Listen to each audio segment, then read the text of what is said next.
Assalamualaikum warahmatullahi wabarakatuh. Apa kabar Anda? Radio Antero hari ini kembali dalam beranda kita. Saat masa pandemi ini tentu banyak aspek menjadi terdampak dari pandemi ini dan juga dari aspek pendidikan. Di masa pandemi tentu saja pendidikan tetap harus berlangsung dan saat ini sedang berlangsung pembelajaran daring baik di sekolah biasa SD, SMP, SMA sampai perkuliahan. Hari ini kita akan coba melihat bagaimana sekolah daring dalam perspektif mahasiswa. Telah hadir narasumber kita hari ini merupakan seorang mahasiswa Magister Ilmu Kebencanaan. Kebetulan beliau ini adalah Ketua Hibena, yaitu Himpunan Mahasiswa Magister Ilmu Kebencanaan Program Pasca Sarjana Universitas Syah Kuala, Dian Lopa Kamata. Assalamualaikum Dian. Apa kabar Dian? Baik, alhamdulillah. Baik ya. Dian, ini sedang mengikuti pembelajaran daring saat ini? Ya, berarti kalau daring sudah mulai dari bulan Maret. Kita sudah mulai daring untuk di ilmu kebencanaan sendiri. Berarti kira-kira hampir 2 semester ya? Ya, hampir 2 semester kita sudah perkuliahan menggunakan online via Baik, Zoom. via Zoom ya. Tapi Dian sebagai seorang mahasiswa yang memang sudah berpengalaman dalam perkuliahan daring beberapa bulan ini, kira-kira apa yang Dian rasakan saat ini? Banyak senangnya apa sebaliknya? Atau jangan-jangan berharap kuliah tatap muka ini Dian? Kalau dari saya sendiri sih pribadi ada plus dan minusnya sih untuk kuliah daring. Karena kebetulan saya juga bekerja. Jadi dengan adanya kuliah daring agak sedikit memudahkan saya lah dalam bekerja. Karena kalau kita kuliah tatap muka kita harus ke kampus, ke kelas semua segala macam. Tapi kalau sekarang bisa sambil kerja, kita tetap bisa sambil kuliah tanpa harus ketinggalan mata kuliah yang lagi kita ambil. Tapi minusnya adalah kita tidak bisa langsung, tidak merasakan interaksi yang lebih intim dengan pengajar, dengan dosen kita. Jadi mungkin apa ya, feel-nya lebih kurang mungkin kalau dari segi pembelajaran. Tapi seandainya sedang tidak bekerja, kira-kira Dian memilih sekolah kuliah daring apa tatap muka? Lebih pilih tatap muka. Tatap muka. Kira-kira apa saja tantangan yang Dian hadapi saat melalui perkuliahan daring? Kalau kuliah daring pastinya salah satu koneksi paling besar problemnya koneksi ya.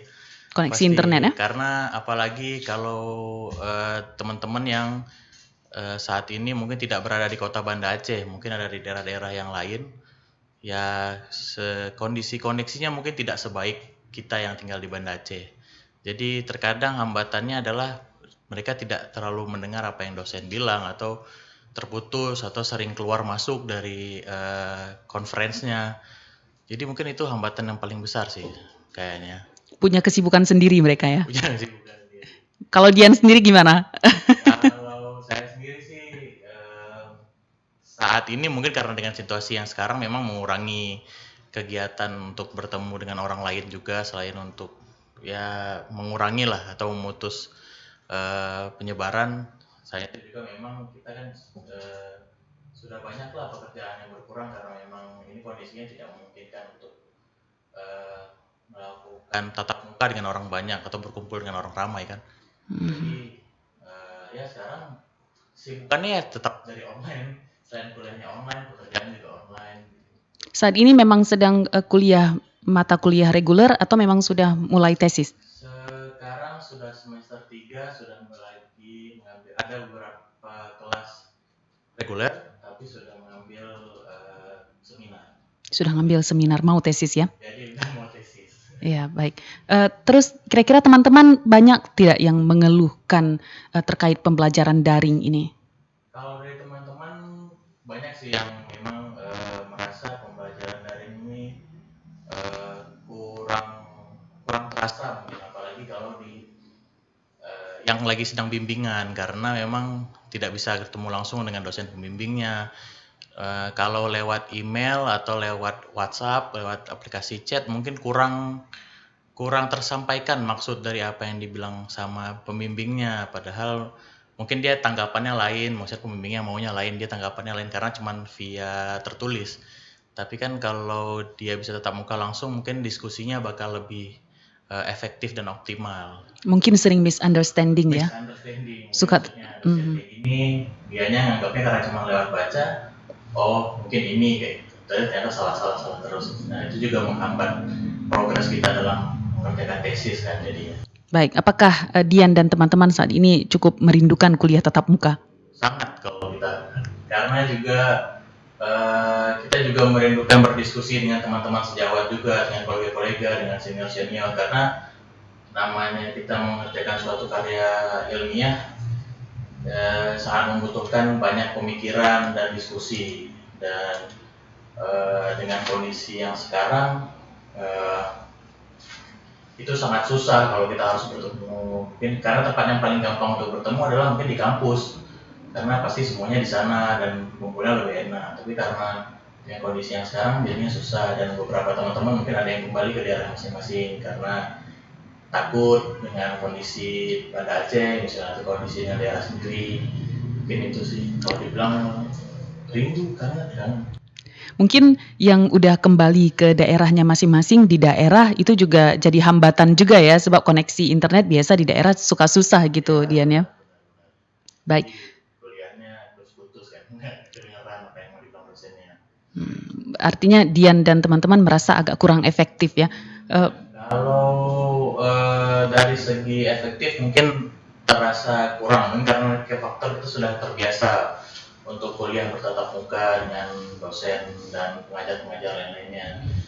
Tapi kalau melihat situasi sih, ini cara yang paling optimal untuk tetap melanjutkan pembelajaran. Daripada kosong ya? Daripada kosong, karena apalagi dengan S2 yang dengan magister yang waktunya mungkin cukup padat perkuliahannya, dan juga biaya yang cukup tinggi.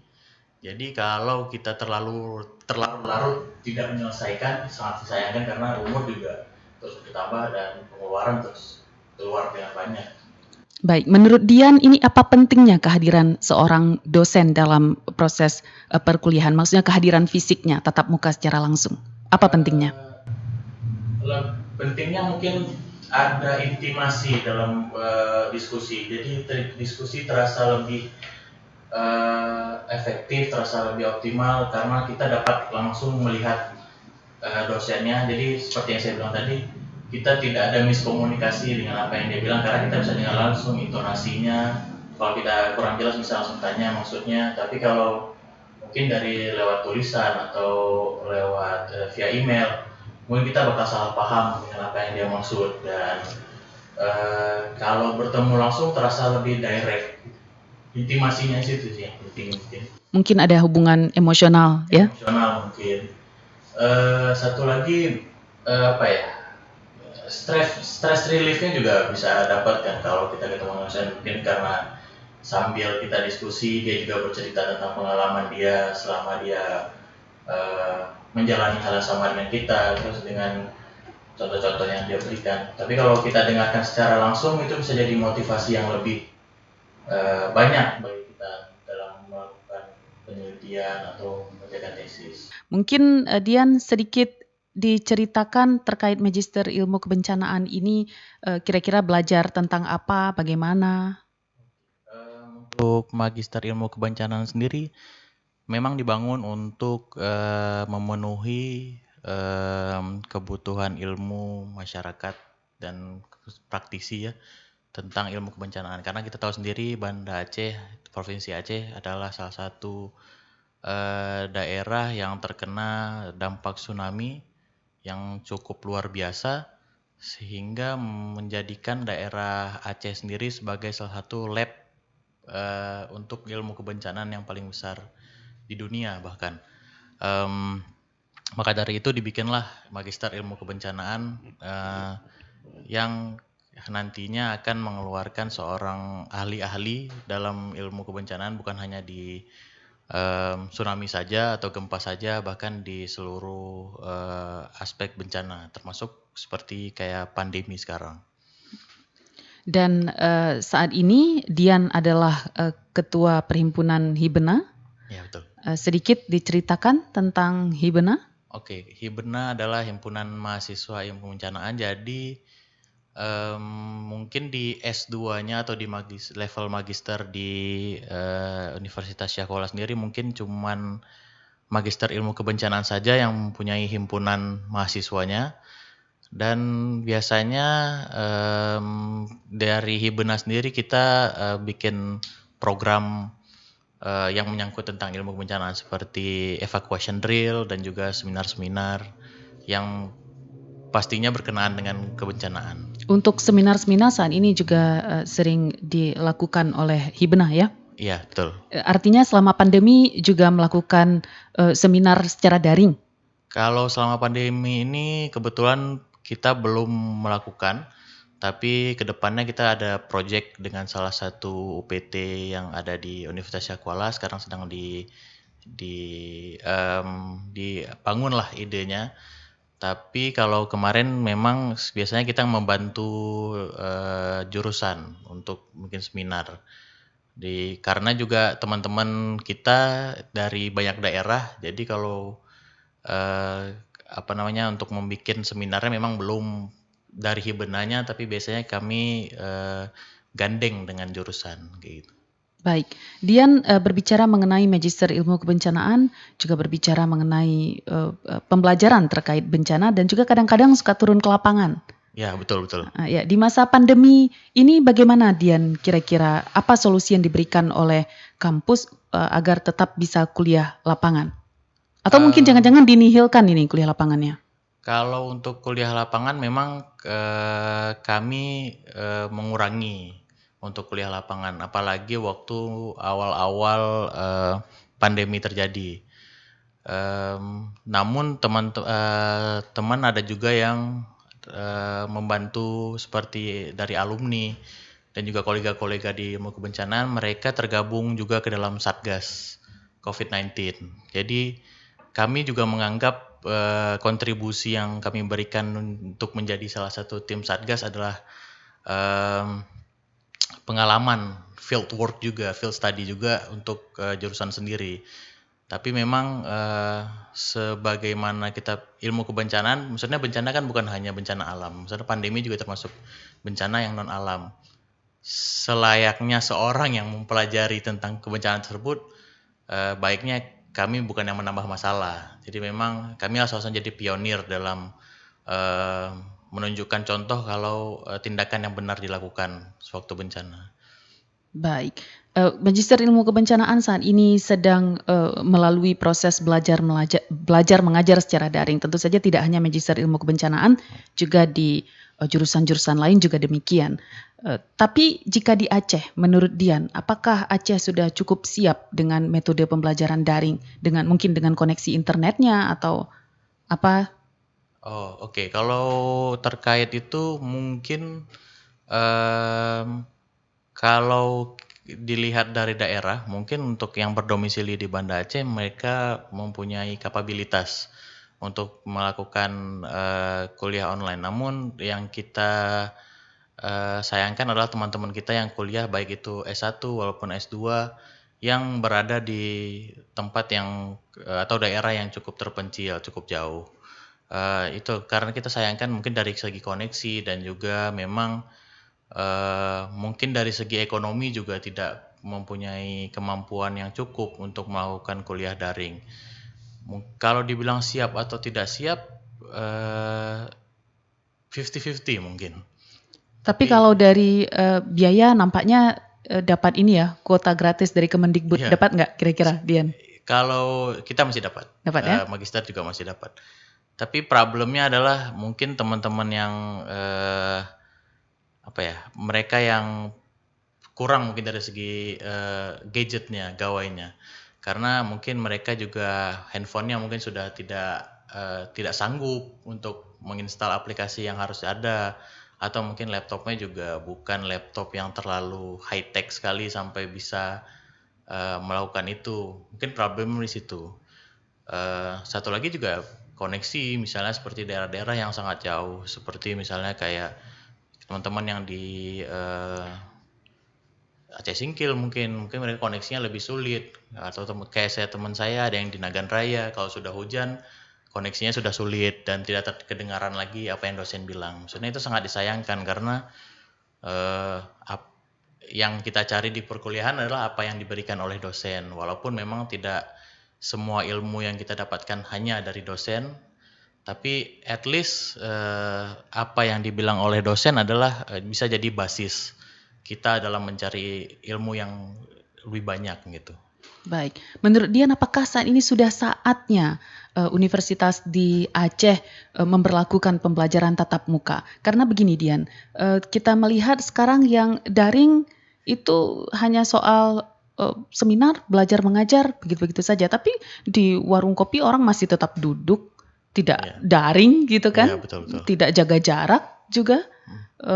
Itu bagaimana menurut Dian? Kalau memang itu sulit sih kita bilang. Tapi kalau yang kita sayangkan sebenarnya teman-teman yang perkuliahannya harus melakukan penelitian di lab. Itu yang sangat kita sayangkan karena mereka tidak boleh ke lab dan melakukan research atau melakukan uji lab. Jadi perkuliahan mereka terganggu. Di satu sisi juga untuk anak-anak baru yang baru masuk kuliah, rasanya mereka tidak merasakan apa yang kita rasakan dulu waktu kita tidak di kondisi pandemi, dan mereka cuman kuliahnya dari online, jadi mereka tidak bertemu senior, tidak intim lah ketemu dengan yang lain, tidak bisa juga merasakan enaknya berorganisasi atau melakukan event dan melakukan networking. Kalau dibilang sebaiknya melakukan tatap muka, bagusnya seperti itu kalau memang melihat efektivitas dalam pendidikannya. Cuman ya kalau kondisinya sekarang itu ribet sih sebenarnya kayak gitu. Artinya sudah saatnya untuk tatap muka menurut Dian? Kalau menurut saya sih iya, karena yang dari pihak lain juga misalnya kalau memang kita melihatnya untuk mengurangi atau memutus rantai penyebaran juga, sedangkan tapi di tempat-tempat lain, apalagi kayak di warung kopi di Banda Aceh juga masih banyak yang duduk-duduk di warung kopi tidak menggunakan masker, tidak menjaga jarak, semua segala macam. Jadi itu juga sangat berbahaya kan sebenarnya. Cuman kalaupun itu bilangnya tidak memutus rantainya juga, dan kalau dia buka tatap muka pun itu tetap aja penyebaran tetap terjadi kayak gitu. Jadi kalau menurut saya lebih baik ya kalau mau tatap muka silahkan, tapi ya universitas sudah membuat suatu kebijakan yang tetap mempertimbangkan protokol kesehatan. Mungkin lebih ke kayak persiapan pada tempatnya, jarak, semua segala macam, atau menggunakan masker, face shield juga. Pokoknya yang protokol kesehatan yang harus dilakukan itu sudah dipertimbangkan oleh pihak universitas. Baik, artinya Dian merasa sudah saatnya untuk kuliah tatap muka, asalkan setiap protokol kesehatan ini dipatuhi. 3M, betul. memakai masker, mencuci tangan, pakai sabun, dan menjaga jarak. Betul. Baik, Dian kira-kira ada bocoran nggak kapan ini kira-kira perkuliahan tatap muka akan berlangsung? Kalau dengar dari rumor yang beredar, tapi kita belum bisa memastikan, kemungkinan Januari bakal berlangsung lagi kuliah tatap muka. Tapi itu juga belum keluar keputusan pastinya. Tapi dari isu yang beredar sih bulan Januari sudah dimulai lagi perkuliahan tatap muka. Karena beberapa sekolah di daerah sekarang sudah mulai sekolah tatap muka sebenarnya. Seperti di beberapa sekolah di Aceh Utara juga sudah mulai sekolah tatap muka, tapi tetap mempertimbangkan protokol kesehatan. Jadi kalau dari isu yang beredar sih mungkin Januari nanti bakal kuliah seperti biasa lagi gitu. Tatap muka seperti biasa Tatap lagi. muka seperti biasa. Mungkin dibuat shift atau bagaimana? Mungkin satu kelas dibagi 2 kali, atau jaraknya dibedain, atau mungkin tergantung mana dari jurusan masing-masing lah. Karena ada beberapa jurusan memang mungkin dia sedikit orangnya, jadi nggak perlu terlalu jaraknya bisa disetting dengan mudah. Tapi untuk jurusan-jurusan yang satu seperti FKIP misalnya keguruan, satu jurusan tuh sudah sangat banyak, bahkan satu kelas tuh bisa sampai 50, 40 orang. Itu mungkin harus dibikin kebijakan yang lebih bagus. Mungkin perkuliahannya satu mata kuliah bisa 2 hari dibagi 2 atau gimana. Baik, Dian terakhir ini harapan Dian bagaimana untuk perkuliahan di Aceh selama masa pandemi ini? Harapannya sih yang paling pasti pandeminya segera berakhir sih. Tapi itu juga dibantu dengan kesadaran masyarakat untuk menghentikan peredaran pandemi ini sendiri. Kalau dari untuk kuliahnya berharapnya karena saya sudah hitungannya masuk tahun terakhir, mungkin harapannya tidak dipersulit kuliahnya karena situasi sudah sulit. Dipersulit bagaimana ini maksudnya? Maksudnya dengan kalau kita tahu kan biasanya nih karena kita baru mengalami kondisi baru, pasti kita belum ada kebijakan yang template untuk kondisi ini. Pasti kebijakan tuh mungkin bahkan 2 bulan sekali ganti, 3 bulan sekali ganti. Itu mungkin problemnya. Jadi kalau untuk sekarang sih banyak teman-teman yang menyelesaikan perkuliahannya. Alhamdulillah kebijakan dari universitas sendiri dipermudah. Banyak requirement yang dikurangi. Ada beberapa requirement mungkin ditiadakan karena juga menimbang kondisi. Ya harapannya mungkin sampai kami juga seperti itu karena kalau nanti tiba-tiba terus berubah kebijakannya itu kan akan merepotkan juga sebenarnya dari kaminya. Tapi ya karena kondisi seperti ini, karena kondisi yang sangat baru mungkin, karena jadi kita tidak bisa selalu menyalahkan pihak universitas, pihak pemerintah juga karena memang kondisinya terus berubah dan dinamikanya juga kita belum bisa lihat end point-nya seperti apa gitu. Baik Dian, terima kasih untuk waktunya hari ini Dian. Sama-sama Kak. Demikian beranda kita hari ini berbicara mengenai perkuliahan daring dari perspektif mahasiswa. Akhirnya dari Jalan Teguh Iskandar, Berawi, Banda Aceh, saya Mila Maisarah. Terima kasih. Assalamualaikum warahmatullahi wabarakatuh.